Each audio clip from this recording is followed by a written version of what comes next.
J'espère que vous allez toutes et tous bien. On se retrouve aujourd'hui pour une nouvelle vidéo dans laquelle nous allons parler de mon sujet favori, à savoir les femmes, le monde du travail et les tenues vestimentaires.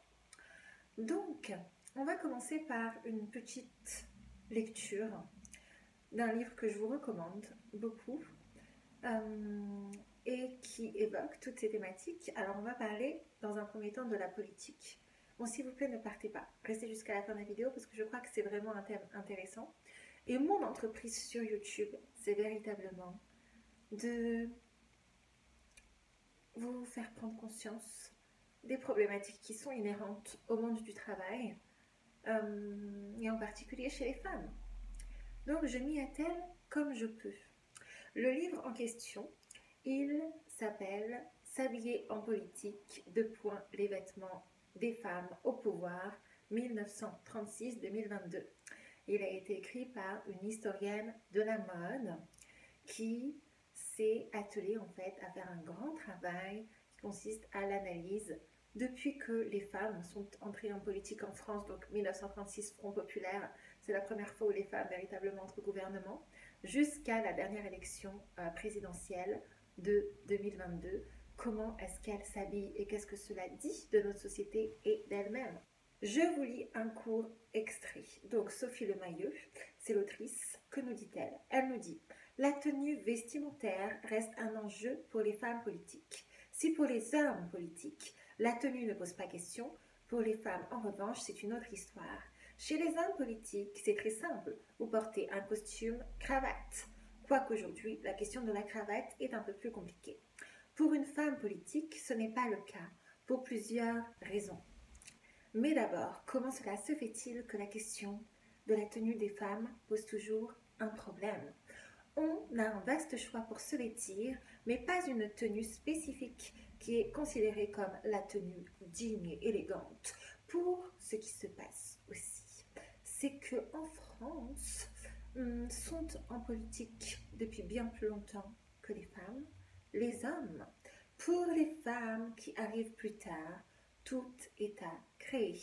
Lors de l'élection présidentielle de 2022, on a notamment vu une uniformisation des vêtements des candidates. Presque toutes avaient la même manière de s'habiller pour éviter les commentaires.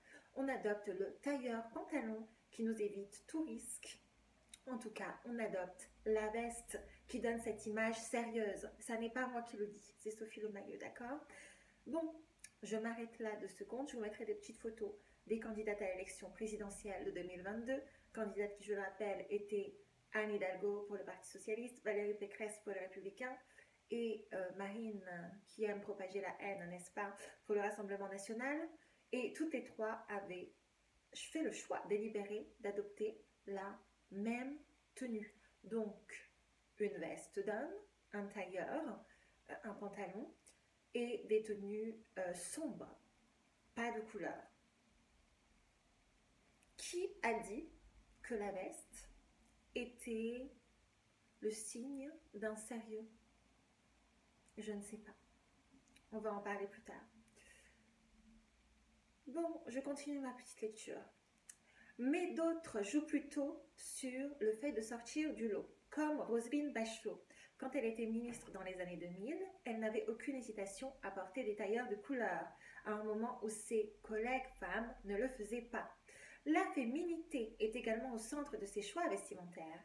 Il y a cette question de féminité qui serait trop exacerbée au goût de certains et qui n'a pas raison d'être. Cécile Duflot, à l'époque ministre du Logement et de l'Égalité des Territoires, a été huée à l'Assemblée nationale pour porter une robe en 2012. Il y a encore vraiment une pression dans les tenues vestimentaires imposées aux femmes politiques aujourd'hui. Il y a une vraie évolution ces dernières années, sans aucun doute en France. Néanmoins, on constate que cela reste une question prégnante et que les femmes politiques se posent toujours, ce qui prouve qu'il y a un véritable enjeu. Bon, ça c'était pour la politique, d'accord?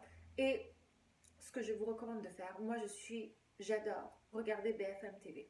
Ah oui, c'est vraiment mon truc. Et je vous recommande, si vous avez du temps, mettez-vous devant BFM TV et analysez les femmes qui se présentent, les femmes que l'on voit à l'écran. Pour, je dirais, 95% ou 98% d'entre elles, elles ont toutes adopté le même style, que ce soit les journalistes politiques, les diverses intervenantes, les avocates, les constitutionnalistes, que ce soit les femmes députées, etc. Elles ont toutes le même style, qui consiste en une veste de costume d'homme, qui consiste à avoir les cheveux pour la plupart courts ou attachés, qui consiste à avoir un maquillage très simple, qui ne se voit presque pas.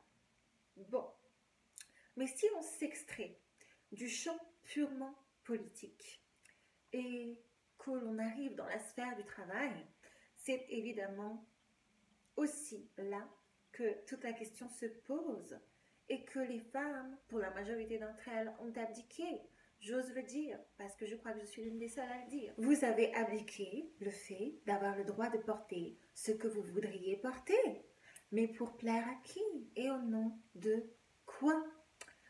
Et que l'on me comprenne bien, parce que je ne veux pas qu'il y ait d'ambiguïté dans cette vidéo. Je ne suis pas en train de dire que porter une costume d'homme est mal. Je ne suis pas en train de dire que porter une chemise est mal en tant que femme. Je ne suis pas non plus en train de dire que porter des cheveux attachés ou avoir fait le choix d'avoir une coupe courte ou porter un maquillage minimal est mal. Vous faites exactement ce que vous voulez. Si vous l'avez choisi délibérément, si c'est le style qui vous plaît, moi j'applaudis, je dis bravo. Et si ça vous fait plaisir, c'est super parce que je prône la diversité. Mais ce qui me pose question, et c'est là le point clé pour moi, c'est pourquoi une telle uniformisation à partir du moment où, que l'on soit réaliste, 9,5 femmes sur 10 dans le monde du travail ont adopté ce choix. Elles ont fait le choix d'opter pour le même style vestimentaire que je viens de décrire. Tenue sombre, veste d'homme, pantalon. Dès lors, moi j'en conclus que cela n'est pas juste un choix d'ordre personnel, parce qu'elles apprécieraient de le faire, mais bien davantage que cela, une volonté de se soumettre à un diktat qui est dans les esprits, qui pourtant n'est inscrit nulle part, mais qui est bel et bien là et qui est puissant, puisque la majorité des femmes, et quel que soit le domaine du travail, ont le même style. Ça ne vous a jamais interpellé? Elles se sont résolues à le faire pour des questions peut-être de tranquillité, et je ne juge pas. Certaines par lâcheté, certaines pour se conformer à ce qui se fait dans la majorité des cas. Et je rappelle que pour ma part, ma boussole, cela a toujours été et cela restera toujours le droit. Que dit le droit sur cette question? Je suis obligée de constater qu'il n'y a pas de texte juridique qui régisse quoi que ce soit en la matière. Aucun texte de loi. Il n'y a pas dans la Constitution française une disposition qui prévoirait que les femmes doivent porter une veste d'homme pour aller travailler et que les femmes n'ont pas le droit de porter tel type de maquillage pour aller travailler, que les femmes n'ont pas le droit de porter tel type de talons pour aller travailler. Mais pourtant, elles ont toutes choisi de se soumettre à quelque chose qui n'existe que dans leur tête. Pourquoi? Et pire que cela, celles qui le font ont aussi décidé de discriminer les femmes qui ne voulaient pas se plier à cette injonction, de les cataloguer, de les rabaisser et de les dénigrer. Et bien sûr, je pourrais aussi parler des hommes, parce que le costume-cravate, c'est un vrai débat en tant que tel. Mais dans cette vidéo, j'ai choisi de me positionner sur la question uniquement des femmes. Et là, les personnes qui se sont pliées depuis tellement d'années, qui ont intégré le logiciel dans leur tête, vont venir commenter sous ma vidéo en me disant que définitivement il faut s'adapter au contexte, qu'il ne serait pas question, si l'on veut travailler par exemple dans le domaine du droit, de venir habillé comme on irait en discothèque ou, comme l'avait dit cher Jean-Michel Blanquer, ô combien regretté ministre de l'Éducation nationale, qu'on ne venait pas à l'école comme on allait à la plage. Et pourquoi pas? Au nom de quoi est-ce que ces gens se permettent-ils d'imposer aux autres une tenue vestimentaire? Parce que certaines fonctions exigent un certain sérieux? Et depuis quand est-ce que porter du maquillage ne serait pas sérieux? Depuis quand est-ce que porter une tenue colorée préjugerait du sérieux, des qualités d'une personne? Depuis quand? Pourquoi est-ce que tout le monde a abdiqué? S'il vous plaît, répondez-moi parce que je ne comprends pas. Qui a instauré ces normes stupides et à qui servent-elles? Elles servent l'immobilisme et elles servent le statu quo. Mais ça n'est pas parce que des normes ont été instaurées, d'ailleurs des normes non dites, insidieuses, je le répète, depuis un certain temps, qu'elles sont bonnes ou fondées. Sinon, on en serait encore très très loin. On serait dans des sociétés très peu évoluées. Quant aux femmes qui ont intégré le mécanisme sexiste et misogyne, parce que c'en est un, qu'elles le mettent en œuvre à l'endroit d'autres femmes et qui viennent me parler de vulgarité, de superficialité, de bimbo, de cagole, terme que je trouve encore très très très souvent dans les commentaires que je reçois, qui est un terme sexiste. Est-ce que vous vous rendez compte que vous, en tant que femme, vous induisez du sexisme? S'il vous plaît, réveillez-vous. Pour vous, il faut vraiment vous déradicaliser. Et l'entreprise, ça a l'air ma foi délicate parce que je n'ai pas l'impression que vous soyez résignés à vouloir évoluer. En général, ces femmes qui adoptent ce comportement le font pour plaire aux hommes. Mais la mauvaise nouvelle, c'est que les hommes à qui vous voulez plaire et qui sont des hommes sexistes ne vous apprécient pas non plus. Donc vous êtes perdante sur toute la ligne.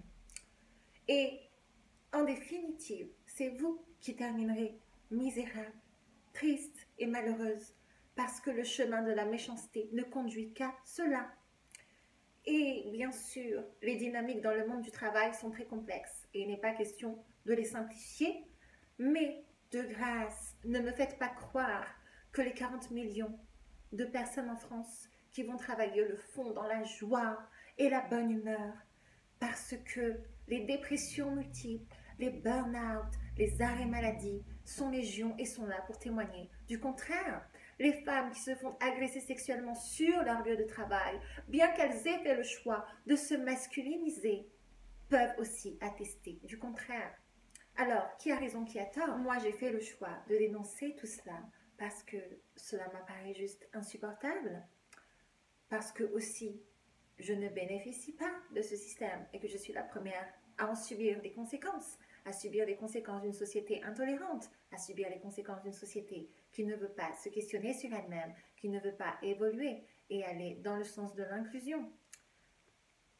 Et vraiment, par mes vidéos, c'est comme si je jetais quelque chose, vous voyez. J'espère que ça en fera réfléchir certains et certaines d'entre vous. Et surtout, que ça vous conduira à vous dire que peut-être que ça n'est pas la bonne stratégie à adopter et que la seule et unique qu'il conviendrait de mettre en œuvre, c'est celle de l'inclusion, c'est celle de la bienveillance, c'est celle de la gentillesse, c'est celle de la tolérance. La seule qui est à même de faire que nous nous acceptions tous et toutes comme nous sommes pour construire une meilleure société. Et je vous jure qu'une fois que vous osez la bienveillance, vous en sortirez grandi. Bien davantage que la haine et bien davantage que la méchanceté. Sur ces belles paroles, je vais vous laisser là. J'espère que cette vidéo vous aura permis d'un petit peu vous questionner et je conçois que ce soit tout à fait délicat quand on a été élevé dans un certain schéma. C'est dur de s'en départir, mais parfois c'est tout à fait nécessaire et parfois on en sort grandi, comme je l'ai dit. Donc, je vous attends en commentaire. Bien sûr, commentaires cordiaux et respectueux. Argumentez, s'il vous plaît. Sinon, il va passer à la trappe. Et en attendant une prochaine vidéo, je vous fais de gros bisous et à très très vite. Bye!